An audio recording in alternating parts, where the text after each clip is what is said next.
Hello my dear students, class 12 chemistry দ্ৰব চ্যাপ্টাৰটো আলোচনা কৰি আছিল চ্যাপ্টাৰ নম্বৰ 1 আজি পাঠস্থ প্ৰশ্নমালা লৈ আইছো পাঠস্থ প্ৰশ্নমালা 2.6 বা 6 নম্বৰ কোৱেশ্চনটো পুৰণা কিতাপৰ 2.6 আৰু নতুন কিতাপৰ 1.6 লিখা আছে গতিকে এটা কনফিউজ হ'ব নালাগে 2.6 বা 1.6 ওকে এতে কোৱেশ্চনটো চোৱা পচা কণীৰ দৰে গন্ধযুক্ত আৰু বিষাক্ত H2S গেছ গুণাত্মক বিশ্লেষণত ব্যৱহাৰ কৰা হয় ওকে STP অৰ্থাৎ স্ট্যান্ডাৰ্ড টেম্পাৰেচাৰ এন্ড প্ৰেসাৰত প্ৰমাণ উষ্ণতা আৰু চাপত H2S অৰ্থাৎ হাইড্ৰোজেন সালফাইডৰ দ্ৰবণীয়তা পানীত 0.195 মোলেল হলে হেনৰিৰ সূত্ৰ ধ্ৰুৱক গণনা কৰা ওকে ইম্পৰ্টেন্ট কোৱেশ্চন হয় অলৰেডি হেনৰিৰ সূত্ৰ কাক বলে হেনৰিৰ সূত্ৰ ধ্ৰুৱক কি এটো আলোচনা কৰিছো তোমালোকে চাই লবকে তেতিয়া এই কোৱেশ্চনটো ভালকৈ বুজি পাবা এতিয়া এটা আমি সমাধান কৰিবলৈ হলে ইয়াতে কি দিয়া আছে হেটো আমি চাব লাগিব অতিকে এটো সমাধানটো চাই লোৱা গিভেন অৰ্থাৎ দিয়া আছে STP স্ট্যান্ডাৰ্ড টেম্পাৰেচাৰ এন্ড প্ৰেসাৰত STP H2S অৰ্থাৎ হাইড্ৰোজেন সালফাইডৰ দ্ৰবণীয়তা ওকে হাইড্ৰোজেন সালফাইডৰ দ্ৰবণীয়তা কিমান দিয়া আছে 0.195 স্মল m অৰ্থাৎ মোলেল এটো দিয়া আছে STP হাইড্ৰোজেন সালফাইডৰ দ্রবণীয়তা কিমান 0.15 মোলেল সোয়া এতে 0.195 মোলেল দিয়া আছে ওকে আৰু ইয়াৰ অৰ্থটো কি হ'ব সোয়া 0.195 মোলেল ইয়াৰ অৰ্থটো হল বা দ্যাট ইজ অৰ্থাৎ 0.195 মোল H2S 1000 গ্ৰাম পানীত 1000 গ্ৰাম পানীত দ্ৰবিত হৈ আছে ওকে এটাৰ অৰ্থটো হল এখিনি এটো কিন্তু বুজিব লাগিব ওকে দ্রবিত হৈ আছে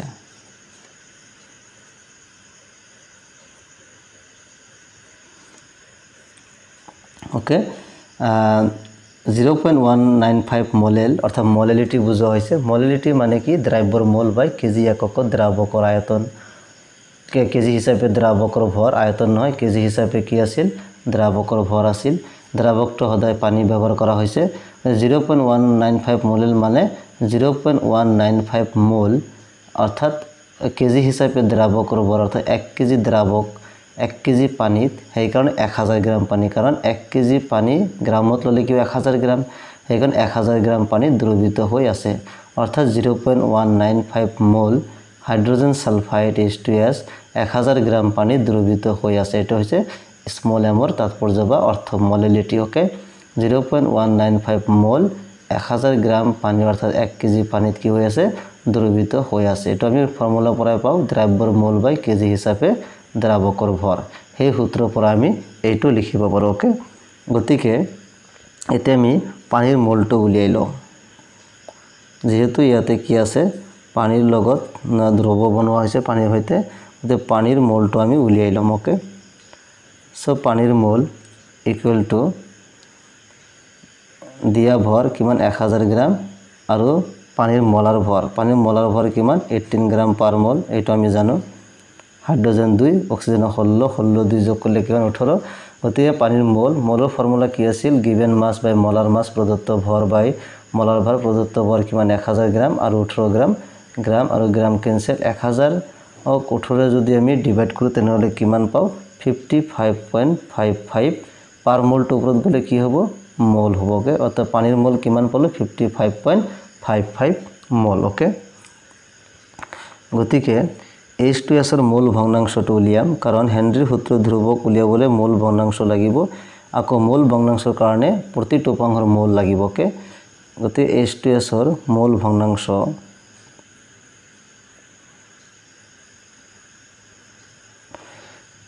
এটো শৰ্ট ফৰ্মত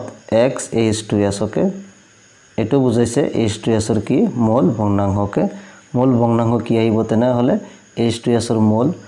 ভগ্নাংশৰ সূত্ৰটো কি আছিল উপাংশটোৰ মোল ডিভাইড বাই আটাইবোৰ উপাংশৰ মুঠ মোল এতে কোনটো উপাংশ H2S ৰ মোলটো গতিকে H2S ৰ মোল এটো দিয়া আছে সোয়া 0.195 মোলেল ওকে অৰ্থাৎ 195 মোল এইটো H2S ৰ মোল আৰু তলত কি আটাইবোৰ উপাংশৰ মোল আটাইবোৰ উপাংশ আছে 0.195 H2S প্লাস আৰু ওয়াটাৰ আছে 55.55 মোল ওকে সেই কাৰণে ওয়াটাৰটো আমি উলিয়াই লৈছো কাৰণ আটাইবোৰ উপাংশ লাগিব ওকে এইখানে নিশ্চয় বুজি পাইছা মোল আৰু মোল ক্যান্সেল যাব ওকে সবৰত কিমান থাইল 0.195 আৰু তলত এই দুটা কি কৰিব লাগিব যোগ কৰিব লাগিব যোগ কৰিলে আমি পাও 55.74 ওকে এই দুটা যোগ কৰিলে কিমান পাও 55.74 মোল মোল ক্যান্সেল গল এটোটো না থাকিব আৰু মোল ভগ্নাংশৰ একক না থাকে এটা আমি জানো এতিয়া এটো যদি আমি ক্যালকুলেট কৰি ভ্যালু পাও 0.0034 ওকে 34 এটা আমি পাও 349 ওকে 0.00349 এটো যদি আমি অলপমান আখণ্ড মান লৈ লও 0.0035 না এটো পাছতকৈ ডাঙৰ সেই কাৰণে তাৰ আগৰ সংখ্যাত কি হ'ব এক যোগ হ'ব 0.0035 এটো হৈছে H2S ৰ মোল ভগ্নাংশ ওকে নাও এতিয়া STP গ্যাসৰ চাপ কিমান হয় এটো আমি জানিব লাগিব এটো প্ৰশ্ন দিয়া থাকিব পাৰে দিয়া না থাকিলে এটো তোমালোকে মুখস্থ কৰিবা STP গ্যাসৰ চাপ কিমান 0.987 bar ওকে STP গ্যাসৰ চাপ কিমান 0.987 bar এটো মনত ৰাখিব লাগিব ওকে গতিকে হেনৰিৰ সূত্ৰ মতে আমি পাও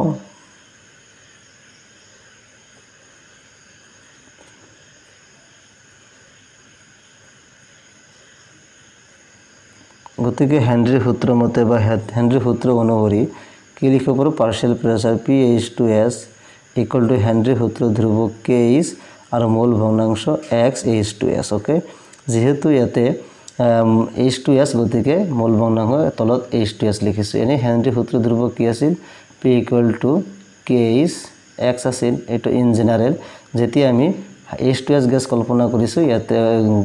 H2S গ্যাসৰ কথা কোৱা হৈছে সেই কাৰণে pH2S Kh x H2S আকৌ ইয়াতে নাইট্ৰজেন থাকিলে Pn2 Kh x n2 এনেকৈ থাকিলে হেতেন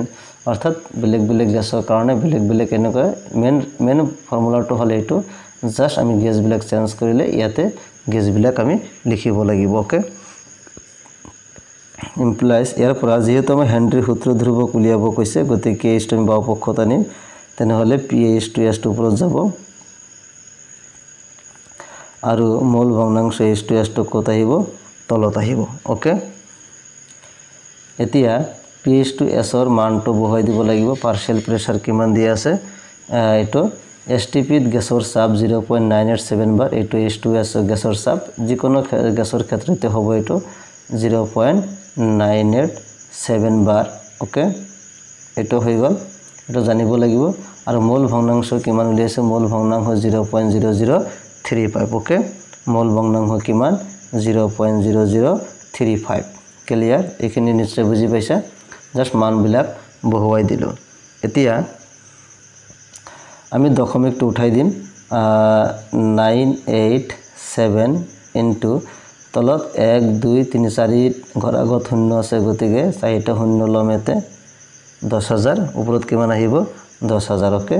আৰু তলত কিমান আহিব সোৱা যেহেতু ওপৰত 3 ঘৰ আগত গতিকে 35 ইনটু কেইটা 0 হ'ব 3টা 0 হ'ব 1000 ওকে ওপৰত আহিব 10000 তলত আহিব 1000 ওকে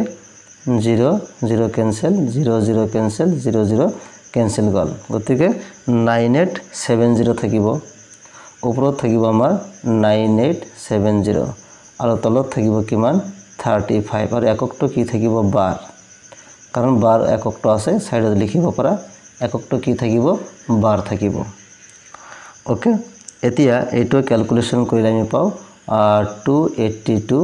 বাৰ ওকে অৰ্থাৎ Kh ৰ মান কিমান হল 282 বাৰ এইটো আমাৰ आंसर হৈ গল গতিকে ইয়াতে লিখো গতিকে হেনৰিৰ সূত্ৰ ধ্ৰুবক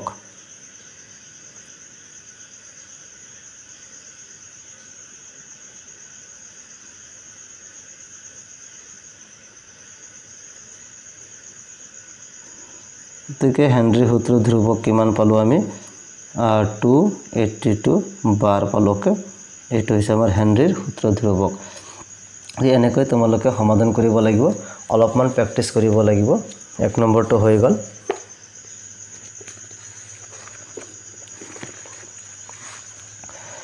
এতিয়া সোৱা 2.7 এটো তোমালোকে ট্ৰাই কৰিবা পৰৱৰ্তী ভিডিওত আমি 2.7 বা 1.7 টো আলোচনা কৰিম